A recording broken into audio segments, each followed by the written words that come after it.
Yo, what's up guys, Boss here, and I'm back with another YouTube video, and this time we're going to be doing something I haven't done in a really long time, probably like a couple of months actually. We're going to be watching some replays of games that I played in the Double Elixir Global Tournament. I think the last time I did replays was my video of when I got #1 global, and I showed you guys some replays of how I got there. But in this video, I have some really good replays, guys. Even though they're not live games, I think you guys are going to learn a lot from these replays because I'm able to like commentate and explain what I'm doing a lot better than I would be in the middle of a game. And also because it's Double Elixir, I felt like if I played live games, it would have been kind of tricky for me to explain stuff and play at the same time because of how fast-paced the game is. Basically, guys, if you saw in the thumbnail, I was 27-1. I only lost one game with 27 wins, but you see I'm at 5 losses now. For those of you wondering why that happened, I decided to play at like 2:30, 3 in the morning, and I was really tired, and what happened was after I lost this game, I was pretty upset. It was so close. This is like about an even matchup. And then I decided to search again, and I think I got sniped by this guy. The reason why I say that is because, I mean, look at the deck. Lava Hound, Wizard, Fireball, like, what? That again wasn't a bad matchup, but that was because he had Expo Fireball. So, long story short, I just rushed into things. I was tired, not playing well, but that's the deck, guys, that I used to get 27-1 in the Double Elixir Global Tournament, and I have replays to show you guys against meta decks, or decks that typically some people struggle to beat, I noticed when they try using Royal Hog decks. So, one of them is this Giant Skeleton clone deck that's used a ton in the meta right now, potentially the best deck. We have one against Golem Fisherman here, one against Lava Clone, one against Lava Loon, and one against Logbait. And what I'm going to do is watch all of these replays, talk through why I made each of the decisions I did. These guys are pretty good players as well, guys. Keep in mind, all of these replays are from when I had 15 or more wins. I don't think there was a single one where I had less than 15, so all good players. Like this guy here, for example, look at this. He's at 7,000 trophies. I mean, this guy here at 6,400. I mean, they're all pretty good players. I think a lot of them have 20 wins. So definitely like good gameplay, and hopefully I can talk through why I made each of the decisions I did. But yeah, we've already been talking 2.5 minutes. Let's just get right into it, guys. And I'll talk about why I love the deck. I love this deck in Double Elixir because I feel like it's a lot stronger. And you can't really get in a bad cycle. Sometimes what happens is in single with this deck especially, you can get in a bad cycle, and I feel like you can honestly apply a lot more pressure in double going in with Royal Hogs and stuff, and just like more aggressive Magic Archers, and it makes the deck, I feel like, more fun to play. So here we just cycle Magic Archer in the back because he decided to go in with the Cannon Cart. So at that point when he went in with the Cannon Cart, I had a good idea of what he was running. So guys, in this matchup, you want to push opposite lane and use your Barbarians to defend everything here. You're going to see the Barbarians stopped the Ewiz, Cannon Cart, and then stalled the Cannon Cart, and then I was able to play Zappies. But look at the damage I'm getting in the other lane, and it's because he invested so much Elixir into his Giant Skeleton push. And this matchup is very easy to win because you have the Magic Archer, you have the poison, so you can poison the Witch, you can poison their clone. Magic Archer does good against the clone. I think he's going to get a little bit of damage here, and it's because I snowballed, probably a little bit of a mistake on my end with that snowball because we didn't end up hitting the cloned Skeleton Barrel. But overall, solid defense. And then this is what I was talking about, guys. See the aggressive Magic Archer? I went in with the Magic Archer there to try to counter the Witch, and that's something you can't do in single that you can do in double, is go in for those like aggressive Magic Archers, because in single Elixir you can't do that because you might end up being too low on Elixir and then can't end up defending. But you're able to do that in double, which is just what I love doing. So as I said, you want to apply a lot of pressure and just use your Barbarians on defense. They're never really going to be able to break through as long as you save your Barbarians and as long as you don't overcommit too much. But yeah, as I said, this is a meta deck. I'm sure you guys know this Giant Skeleton clone deck. And then the Golem deck I'm showing you guys, Lava Clone, all good decks in the Double Elixir Global Tournament, which is why I decided to show you guys these 5 replays. So I decided to not go in with Magic Archer on that Giant Skeleton, because we needed to stop that cannon cart, and also we already took the tower with those royal hogs. So at this point now, it's pretty much just a piece of cake. We just have to defend for 30 more seconds. We have the poison, magic archer. There's really no way we can break through. Like, honestly, barbarians are just kind of an extra source of defense. I don't even know if we necessarily even need them. They're just kind of extra in case they end up being able to pull through the poison or the magic archer. But as I said, magic archer just so strong against the witch, so strong against the skeleton barrel, that there was really no way for him to break through. And also, he didn't have a great answer to the royal hogs. I mean, even though he had the witch, baby dragon, which do splash, it's tricky for him because he's forced to use them on top of the royal hogs, and then he's not even able to use them on offense. So as I said, really easy win against that deck. It doesn't matter if they're using the furnace variant, it doesn't matter if they're using the fisherman variant. In fact, if they're using the fisherman instead of one of the splash cards, I would even say the matchup is easier for you. Like, even though the fisherman, they can activate king against your royal hogs, what you can do is you can apply a lot of pressure, like play bats behind your royal hogs or a bandit or something, so then that way if they fisherman, they need to invest like more elixir to make sure they block the bandit before they activate king with the fisherman, stuff like that. But yeah, guys, I really enjoy this deck. I don't know if I mentioned, I got 20 wins with it in the 20 win challenge, so it's one of the decks I feel the most comfortable playing, and it's one that I surprisingly haven't made a video on yet. I think I made one video on it, and that's why I really wanted to make this video, and I really hope you guys like can learn something from it. Like, even though it's not live games, I still think it'll be very helpful. So let's move on to the next one. This is against Golem Fisherman. So Golem actually can be quite difficult to beat with this deck, but because it's double elixir, you're able to kind of, I guess, apply a lot more pressure. And even though you'd think like Golem is the like damage dealer in double, you can still just apply a lot of pressure and not allow them to go into big golem pushes, and that's what I did this game. So I can't remember what this guy did. I think he might have gone in with a golem in the back first play of the game, and then I immediately sent in royal hogs. And that's the key thing to remember, guys. When you're versing a lava hound deck, whether it being lava clone, lava loon, or any sort of like golem deck, P.E.K.K.A. or whatever, you always want to go in for royal hogs opposite lane as soon as they go in with their golem in the back, because chances are they're not going to be able to defend all of it. He even went in with the fisherman, and he didn't even end up activating the king because he screwed up the placement. He does end up activating the king tower later, but in that situation he ended up messing up the placement. So barbarians are key in this matchup. You need to be really careful though, because the baby dragon deals splash to them, but just remember, barbarians are your main way of shutting down that golem, and space out your magic archer. So it depends on what their spell is. In this situation, he has the lightning, so we need to space out our magic archer even more than if he were to have a poison. But since he has the lightning, that's actually good, because what that means is he needs to spend an extra 2 elixir just to kill a magic archer, and since he has the more expensive deck, we're able to outcycle his lightning. We're able to kind of be an annoyance for him. Like, for example, we're back to our magic archer, he doesn't have his lightning yet, and here he goes in with a golem in the middle. The reason why is because he had the fisherman there to pull it away. So yeah, not a bad idea honestly on his end there to do that. But we're already back to barbarians, and look at that. As I said, apply pressure with the royal hogs. Like, when they go in with their golem, they're not going to have elixir to defend the royal hogs, and that's what happened. So magic archer, again, just kind of as your support to make sure you kill those like support cards from the golem, like in this case the night witch, the fisherman. You're going to see at the end of the game we get a really valuable night witch, or I'm sorry, magic archer on top of his night witch. We poison, I think, the golem and night witch, and then magic archer to make sure that his night witch doesn't end up connecting to our tower.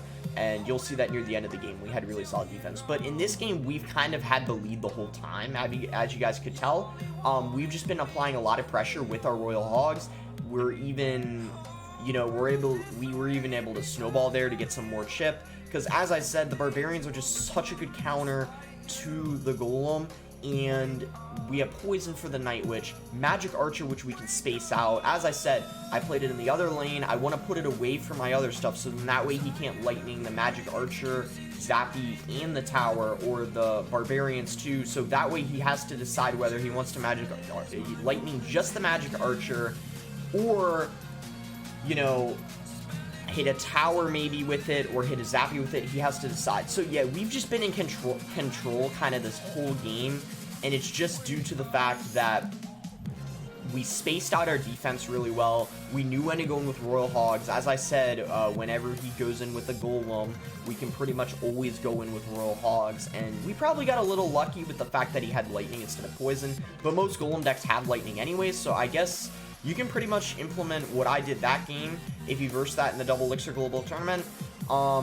And also, guys, just so you guys know, this deck isn't only good in the Double Elixir Global Tournament. It's actually really good on in GCs too. And if you guys didn't know, Royal Hogs are used a ton in CRL, and they're really like doing quite well this season in CRL. There's a lot of different variants, but this is personally my favorite variant because I got 20 wins with it. I'm very familiar with it, and honestly, I think the Zappies are very underrated. When you're versing stuff like RG Lightning, the Zappies come in so much, like, come in clutch so many times. They really come in handy because the Lightning doesn't really get value against them at all, and they really just stun that RG to allow your Barbarians time to kill it.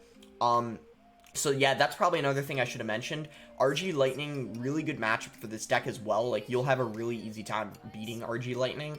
And as I showed in my battle log earlier, the worst matchups for it are probably, I mean, we got, like, sniped here, so this would be, like, an example of a hard counter, because, I mean, obviously he has, like, the Wizard and Fireball and, like, a bunch of other cards, but, I mean, I'm not 100% sure we were sniped, but to me it looked like it. I mean, I didn't really bother to check, but it didn't seem like a real deck to me.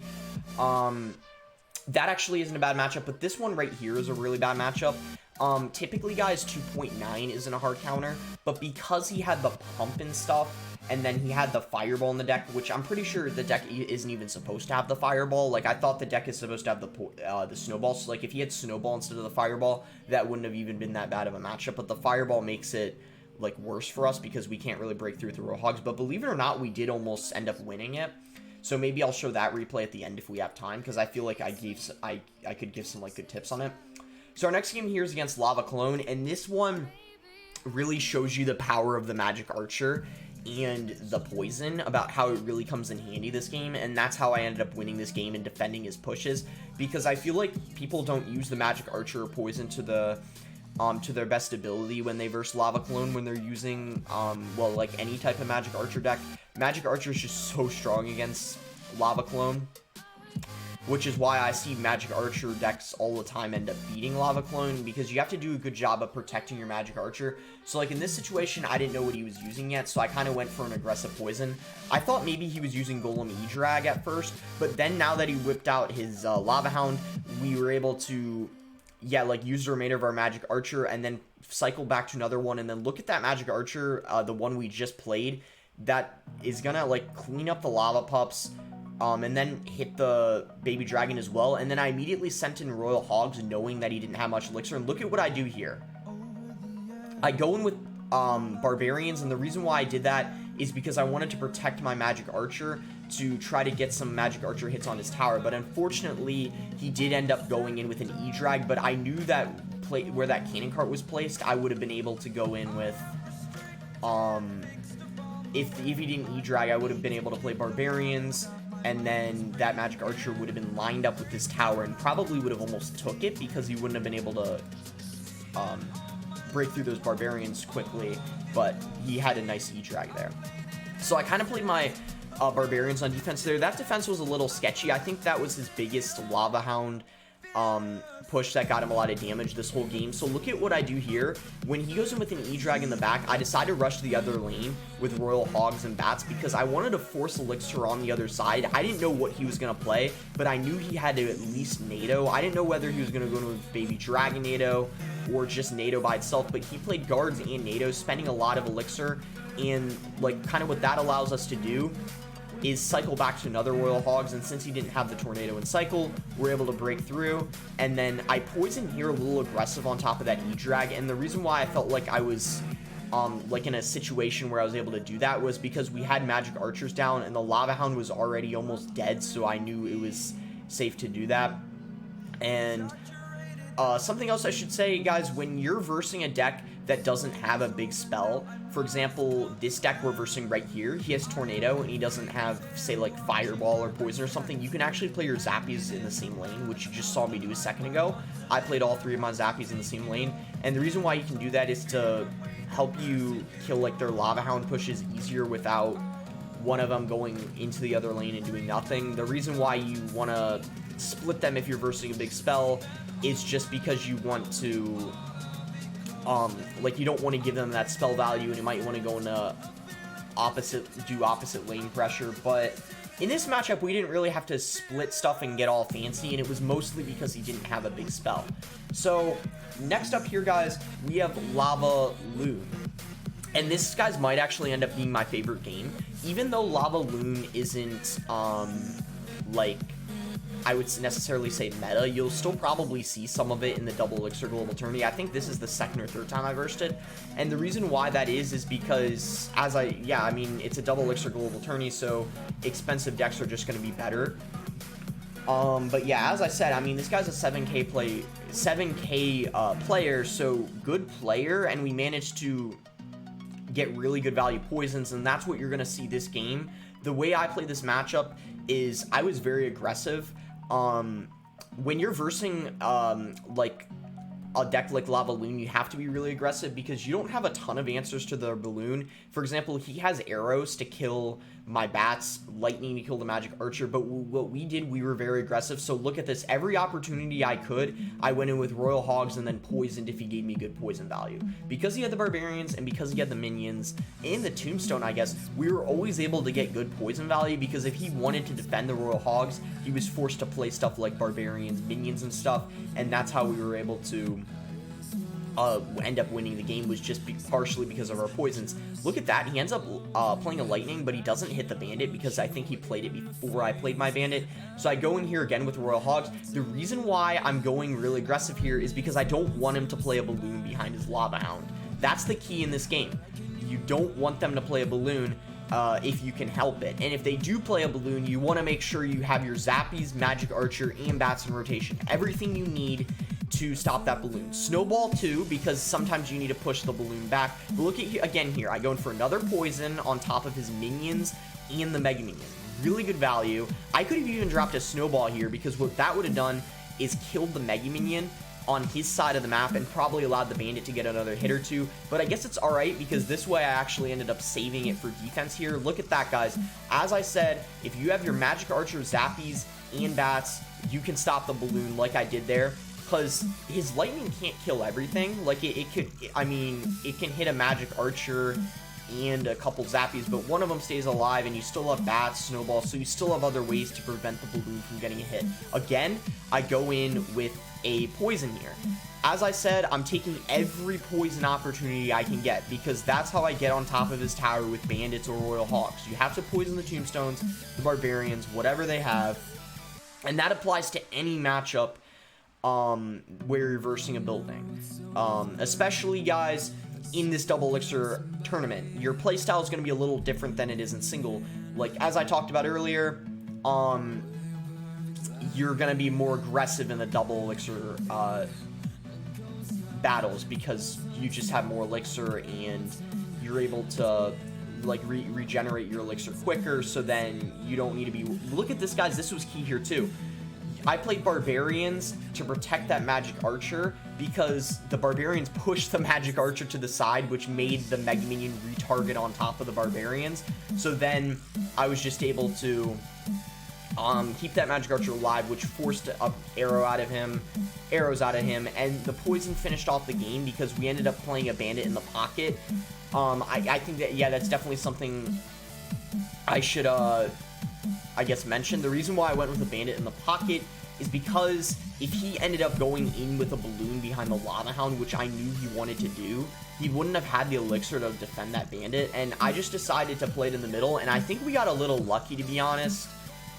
Or maybe he just didn't have good reaction time, because the bandit ended up connecting on his tower even though he didn't play a balloon, so I know he had the elixir, but he just went in with the late tombstone, and it ended up, yeah, just working out for us. But the main thing there is we just kept applying pressure. You can see from all the games so far, basically, against this deck, we kind of had a really good matchup. So, I mean, we were kind of just counter-pushing in the matchup a bit. But you can tell from this deck, the Golem deck, the Lava Clone deck, and the Lava Loon deck, you can tell from all those games we've been applying pressure the whole game and just trying to prevent them from building up a good push. So the last game I'm showing you guys is against Logbait, and the reason why this one is one I'm showing you guys is because there's actually a decent amount of Logbait in the double elixir tournament. For whatever reason, I saw on the top there was a good amount of Logbait. And if I didn't mention, guys, after the replay, I'm going to be opening this chest, so yeah, I forgot if I said that or not. But if I didn't, that's what I'll be doing at the very end, so I hope you guys enjoy that, because I've never opened a chest from a global tournament on stream before. Or, sorry, in a video before. So yeah, let's go ahead and go into the last game. And as I said, Logbait is used quite a bit in this double elixir global tournament. At least I versed it like 3 or 4 times, and this matchup can be quite difficult if you don't play correctly, but we managed to win. And what we really did is we abused our magic archer. We like always poisoned the princess, and we just applied a lot of pressure, because the one good thing for us is he doesn't have the best answer to the royal hogs. Like, even though we don't have a good counter to the goblin barrel, he can go in like with rascal goblin barrel, and we literally can't really stop it unless we play like barbarians on the rascals, and but even then we take damage from the barrel. So point is, he gets really valuable goblin barrels, but what we do is we keep up the pressure, so then that way he can't apply pressure on us, and then he can't support his goblin barrels, and that's what really happened this game. And as I said, this was a good player. I mean, we were at 25 wins, I believe, when this happened, so like, good player. So yeah, this should be like a good replay for you guys to take away stuff. So I just go in with bats in the back here, and then magic archer. Goblin King doesn't tell me much about his deck, but then when I see the prince and the princess, that pretty much tells me it's going to be Logbait. And look at that magic archer, guys, on top of the tower. That's probably what could have helped us win this game here, because it ended up coming down to us getting his tower into poison range. And I send in Royal Hogs here, and the reason why is because he didn't have his princess in rotation, and luckily for us, he ended up missing one of the Royal Hogs, and that's going to force a snowball out of him, and that may have ended up costing him the game, to be honest, because he didn't end up hitting one of those Royal Hogs. So again, I'm going to Magic Archer, and then I think, yeah, poison the princess. So you always want to poison the princess. I don't really, in this matchup, like poisoning anything else, because Magic Archer can outrange the Dark Goblin, and also Magic Archer does pretty well against the Rascal Girls. So ideally, poison on the princess if possible every time. Right here, though, I'm going to play Zappies, because the princess was pretty high up, and I wouldn't have been able to kill the princess and hit the tower at the same time. So I just decided it would have been more effective to go in with Zappies. And I think here I go in with another Magic Archer. Yeah, there we go. As I said, Magic Archer does good against the Dark Goblin and the Goblin Gang. I decided to go in with Barbarians there because our Magic Archer didn't reach his Dark Goblin. And then I apply pressure with Royal Hogs. As I said, if they ever go in with a Goblin Barrel, send in Royal Hogs, so then that way they don't have any elixir to tank for the Goblin Barrel or anything like that. And that's why this game, it's very important to just keep the pressure up. I'm always cycling Magic Archers. I'm always making sure I get a Magic Archer down, because I know that that does really well against the bait in his deck, and it makes things kind of annoying for him. And the reason why I went with Royal Hogs there is because you saw the Prince was in, was like close to his tower, and since the Magic Archer was lined up properly, I knew I could have gotten a couple shots in here. So I could tell that was a juke, and I made sure to snowball it, and I look at that, I almost ended up activating the king, but unfortunately the goblin like died before it ran and hit the king. But you can do that if they go in with the goblin barrel really far back. You can snowball the goblins to the left or to the right, depending on what lane they goblin barrel on. And again, here I'm just applying more pressure, and then I think this gets me enough damage because the snowball isn't enough to push all of them back. And yeah, that puts us in poison range, so I go in with a poison here, and then snowball his tower, and then he doesn't have enough to take ours, so I think I just, yeah, like, let it be. And that's what actually got me 27 wins. As I said, oops, I didn't mean to click that again. So, as I said, we actually, you know, we were doing well. We got 27-1, and then we lost 4 in a row. So, I wanted to, I think, show a loss, and then we can, I guess, end the video. And, well, I'll show a loss, and then I'll open a chest, the chest from the Double Elixir Global Tournament. And I hope you guys, yeah, enjoyed this deck. I mean, I think it works really well for the Double Elixir Global Tournament. I really just think it's an easy deck to use as well. And it's always great to practice it, like, to learn your Magic Archer placements. And also, I guess, like, how to learn like Zappy interactions, but overall I think it's an easy deck to get 12 wins with and get all the rewards. And if you guys would like me to play this in a grand challenge or something, or even ladder, let me know. I just need to upgrade the Zappies and Magic Archer.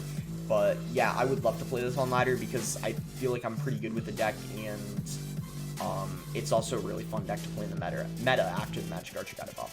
Alright guys, let's go ahead and watch this replay. The only reason why I want to show you guys this replay is because it's a pretty difficult matchup, and we ended up almost winning. Like, it was a really close game. So he's going with a laugh here. He might have even known what we were playing, to be honest, because how it works is when you're in the top 50, you can kind of spectate each other, and he might have, like, known I was using this deck, so he might have been, like, laughing because he knew, like, he had a pretty good matchup for himself, since he had the Fireball in the deck, like, instead of Snowball. But as I said, guys, like, a regular 2.9 deck doesn't really have too good of a matchup against this deck. It's about even, I would say, or maybe slightly for the 2.9 player. And then if you're versing Icebow, I think it's pretty close. That's, like, pretty close to even, too. But this deck, since he had, like, the Pump and the Fireball, it made things a little more difficult. I get a pretty good value Snowball here, though, on top of his Musketeer and Pump. And he cycles to another Pump. And at this point, I thought I was in a little bit of trouble. But you'll see here, guys, I'm able to keep up really well, and to be honest, despite the start, we kind of made a little bit of a comeback for ourselves. Like, you saw there that Snowball wasn't good. I was kind of cycling. I should have Snowballed the Pump. He goes in with a defensive Expo, and yeah, it's just, things did not start out well because, again, I think he just pumps up, and what ends up winding down is at the very end of the game, it was pretty close, and I kind of choked it. Like, what happened is I went with Royal Hogs into his Barbarians, because I didn't expect him to play Barbarians. But yeah, you guys will see what happens. It was pretty unfortunate for me. We could have ended up getting the win. So yeah, look at that now. 2 pumps down, and the one on the left side is still at like half of its Elixir. And then he defensive Expos. It's not good. But what I'm doing is whenever he defensive Expos, I always go in with Royal Hogs. Even though he can Fireball them, I'm still doing it. And then I'm getting any poison I can.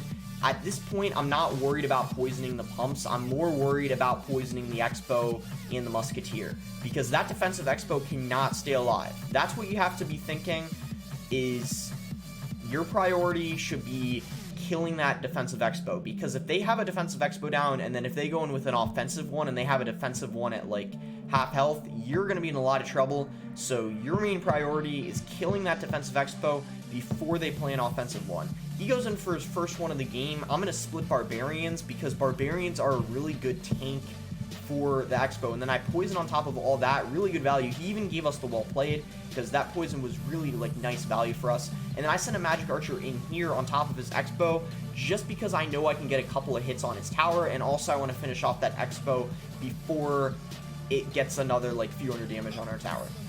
So now, guys, you can see we actually are winning. I mean, he still has an insane Elixir lead, but we're still I mean, we're kind of hanging in there, guys, and we're keeping up with his kind of like with his Elixir lead pretty well, I would say. Again, he gets another pump down, but just look at what we're doing. We're kind of staying calm, just cycling stuff in the back.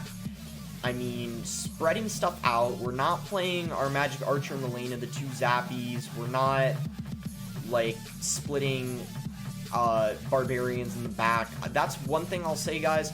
Don't split Barbarians in the back. I don't even think it really matters what matchup it is. That's something I almost never do, except if they go in with an offensive Expo, then you split them in the middle. But every other matchup, you don't really ever want to split your Barbarians, and you don't ever want to play your Barbarians in the back first play of the game, or just because, you know, until you know what they're running, you really need to have them to kill, like, their tanks, or, and look at that. So I go in with the Magic Archer there, and it ends up getting one shot on his tower, but honestly, I wouldn't say that that was even worth it, because what ended up happening is we kind of were forced to play Zappies there, and we're in a pretty bad spot now. Again, he has such a huge Elixir lead, but I take this poison anyways, on top of his Expo hitting the tower, and I forget what I do here. I Magic Archer, it only gets one shot. That was really unfortunate. Oh, it got two,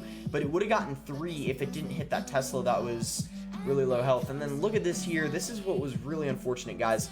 He goes in for Prediction Fireball and doesn't even get it, but he still was able to break through, and it was because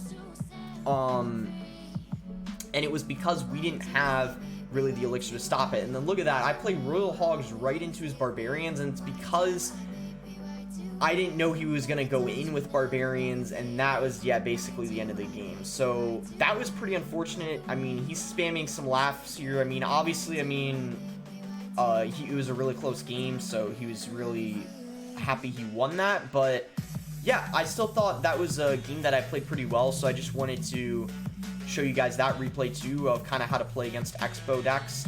2.9, it's like the same aspect. You want to poison the Expos, you want to split your Royal Hogs, you want to, Royal Hogs whenever they go in for a defensive Expo, Magic Archer any remainder of the Expo, and just kind of split your Zappies in the back, Bats in the back, and yeah, that's basically it. So I hope you guys learned something from those replays. I mean, I don't know how well I did of explaining stuff, but you at least all got to see all of the gameplay, and I kind of talked through it a little bit, and talked a little bit about my decision making behind some of my moves. But yeah, if you want to see another video on this deck, let me know, guys. I'd be down to do it because it's one of my favorite decks to play, whether it's in a GC that you want to see me get 12 wins in, or a ladder video, just let me know. I'll be open to do it. But let's go ahead and open up the chest here. So, and also let me know if you guys enjoy these videos where I'm discussing replays, because I've only done this one other time, and that was the video where I finished where I got #1 in the world. I showed replays, but I haven't done that besides that time. So let me know if you guys enjoy these types of videos. Give me that feedback. Maybe if you guys don't enjoy it, let me know, because that's still good feedback, and I know that you guys would always prefer live games. So let's go ahead and open up this chest here. We get a epic token. We're gonna get a legendary king's chest, so hopefully we get some good stuff. I'm hoping that we get either a fisherman or Magic Archer as my legendary. It doesn't matter what we pick here. Definitely want to get furnaces. Zappies, because we need to max those out as well. It doesn't matter what we pick here. Let's just go in with the Barbarian Hut. Both aren't that good. I guess the Goblin Hut's better, but I want to work on upgrading the Barbarian Hut. Alright, so let's see what legendary we're gonna get. I hope it's a Magic Archer Fisherman. That's what I want. Okay, I'll take those because we don't have either one of those maxed. So Princess or Ramrider? It's a tough one, but I'm actually gonna go with I'm gonna go with Princess, because I actually like playing Logbait, and there's also some like Royal Hog decks that have the Princess in it, and a couple others I'm trying to think of. But yeah, I like the Princess. It's a good card. I think there's a lot of legendaries better than it, but I still think it's a great card. Alright, so hopefully we get some good stuff out of this. So we already have, I think all my epics are probably maxed, so let's try to get another rare, I guess. Like, maybe a Furnace would be nice. Yeah, I'll take Mini P.E.K.K.A. too, because we don't have that maxed.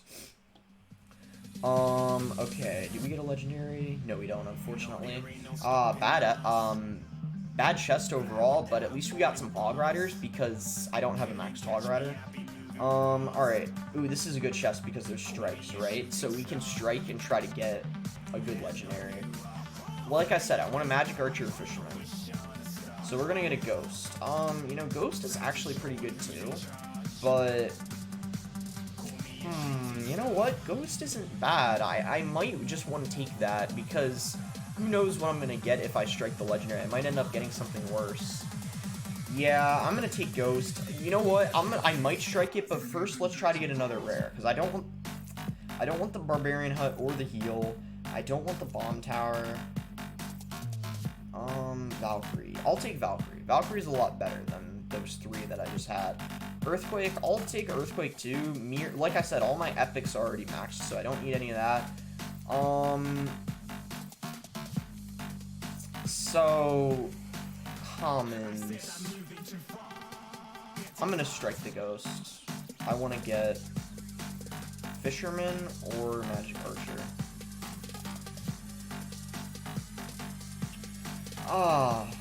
Graveyard's fine too, I suppose.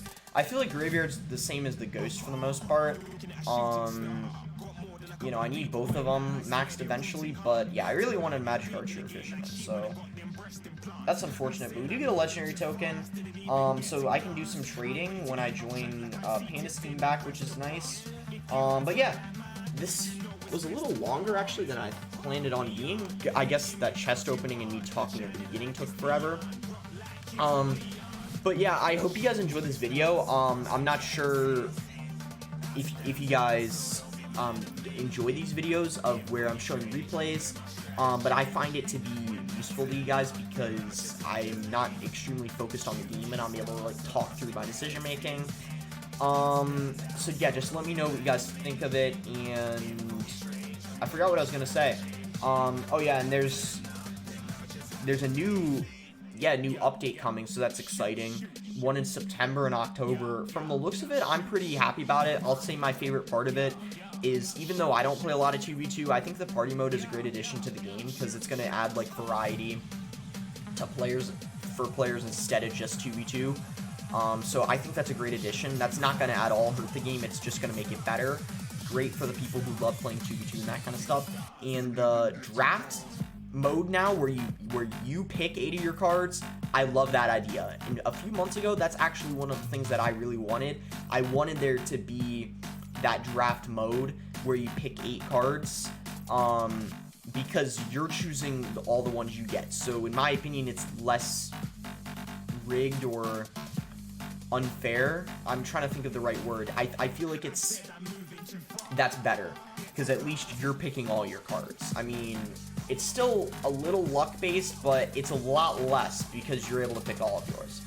And yeah, I'm also excited to see like what the October update brings. I mean, we don't know too much about that yet, but yeah, I hope you guys enjoyed this video, and yeah, let me know what you guys want to see next time.